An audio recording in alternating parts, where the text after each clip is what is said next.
Hey guys, so today I'm going to show you how to mute alerts from a group chat on your Android phone. So I'm in the group chat here, and I don't want to reveal too much information about that. But go up to the three dots here, and then go to group details. So if you hit group details, you can see the images, the last message, whatever. Go down to notifications, right? So hit notifications, and then once you do that, right here, you can hit priority, alert, or silent. So I'm going to hit silent because I use my phone on my days off, and honestly, I don't work them. These people, I work with them when I'm punched in. So I don't want to hear from them now. So let's go back here. And so now we won't get any more like alerts from that particular group.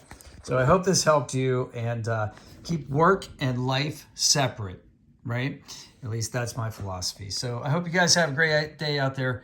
My job is giving you tips on YouTube. So please like the video and share it with people and subscribe so that I can quit that job, and then I'll never get texts from those people again. You know what I'm saying? I mean, they're nice people, but like, come on, it's my one day off.